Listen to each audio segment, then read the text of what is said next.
البروسيجرز اللي هناخدها ازاي بعمل كولكتنج او اوبتيننج للسبيوتم سامبل.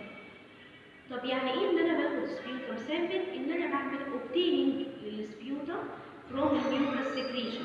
طب الميوكس سكريشن دي بتكون موجوده فين؟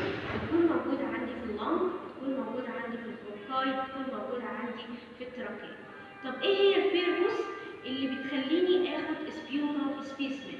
اول حاجه فور كلتشر اند سنسيتيفيتي. يعني ايه كلتشر اند سنسيتيفيتي؟ ان انا لما باخد سبيوتم بعمل مزرعه. يعني ايه بعمل مزرعه؟ بشوف نوع المايكرو اورجانيزم اللي بيبقى عندي موجود في السبيوتم وعلى اساسه بحدد التريتمنت. دي اول حاجه. تاني حاجه فور سيتولوجي. يعني ايه سيتولوجي؟ ان انا باخد السبيوتم سامبل او السبيوتم سبيسمن وببعتها لللاب، يعني بيعمل لها سيتولوجي. يعني ايه سيتولوجي؟ ان انا بعمل ايدنتيفاي للاوريجين والستراكشر والفانكشن والباثولوجي اوف السيلز. تالت نقطه نسمع على البيشنت ويز تي بي التيوبركلوزس. بسحب سبيوتم سامبل علشان اقول ان عنده تي بي. طب بشوف ايه بقى في عينه السبيوتم؟ بشوف حاجه اسمها اسيد فاست باسيلس.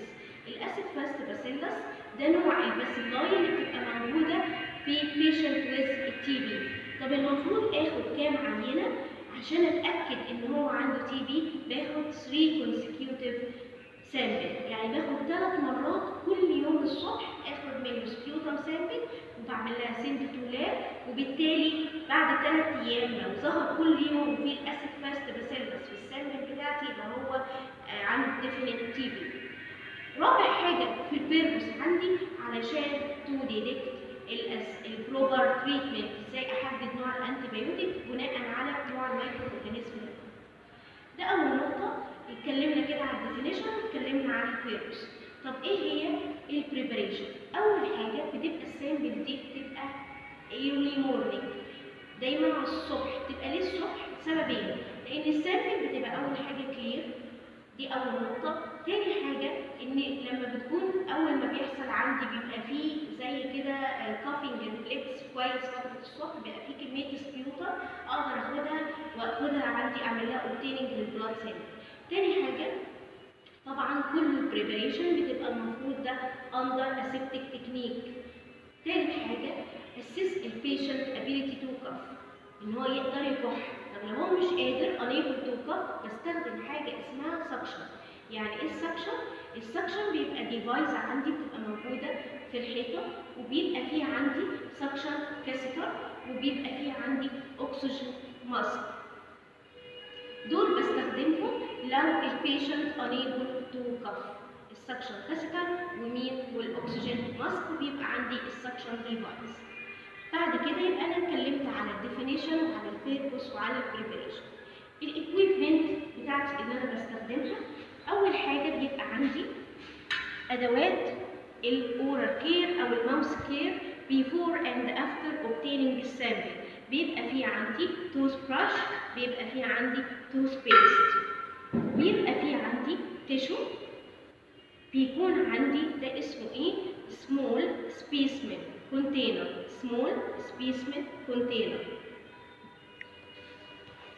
بيبقى فيه عندي تيشو، بيبقى فيه عندي كدني بيزن، وبيبقى فيه عندي زي ما قلنا ابلاي الاكسجين ماسك.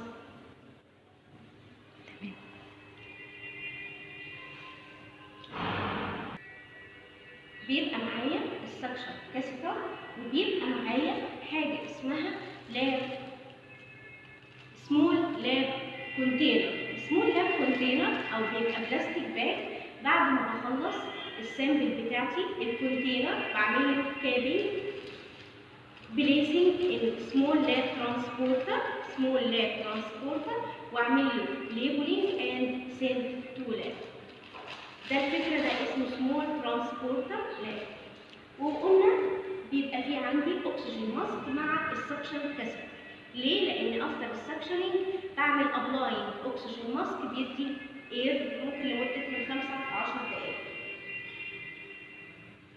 وطبعا بيبقى عندي فيه اعمل دوكيومنتيشن شيت،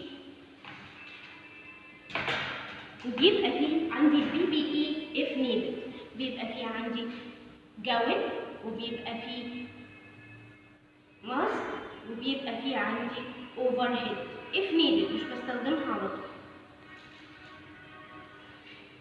هنبدأ البروسيجر بتاعنا. أول حاجة إن أنا عملت ووش الهاند، تاني حاجة إن أنا عملت أبلاي للجلافز.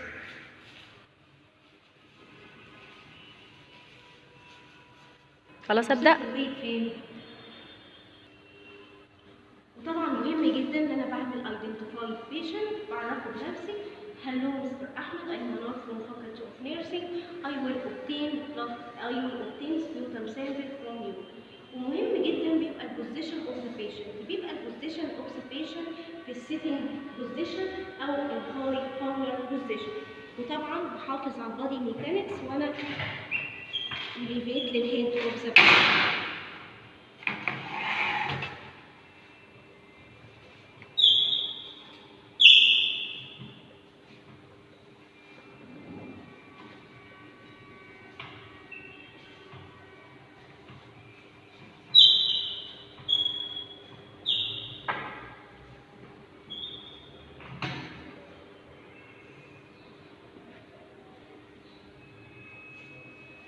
Assess the patient ability to cough. بسأله are you able to cough؟ please coughing. لو يقدر يعمل coughing يبقى بكمل بروسيجر عادي، لو ما بيقدرش او unable to cough بعمل ايه؟ بيبقى عندي using السكشننج زي ما قلنا السكشننج ديفايس. يبقى دي اول حاجه. بعد كده هعمل assessment للريسبيراتوري status، بسمع اللونج ساوند. تاني حاجه بعمل assessment للريسبيراتوري rate. The respiratory rate is taking a pulse. The patient arm across the chest. كل inhalation و inhalation بوان cycle. النورمال من 12 ل 20 breaths per minute.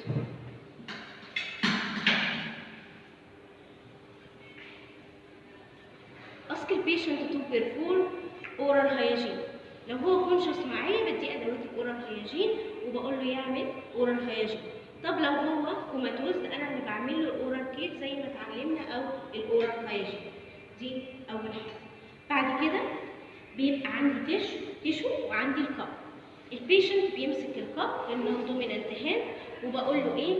بليز كافينج، بليز تيك ديب بريث. بعد كده بيعمل ايه؟ كافينج زي كده، طلعها مره واحده. وانا طبعا ببقى وشي مش قريب من البيشنت، ما بقاش كلوز كونتاكت، ببقى بعيد. أول ما يجيب الكف باخد أوبتين قد إيه؟ من 5 ل 10 مللي، من 5 ل 10 مللي يعني قد 2 سبون. أول ما جبتهم على طول أعمل لهم أسسمنت كده فور الكالر والأودر والكونسستنسي والأماونت، وبعمل لهم كابينج. وبعمل تاني بوست بروسيجر برضو أورال كير أند ماوس كير.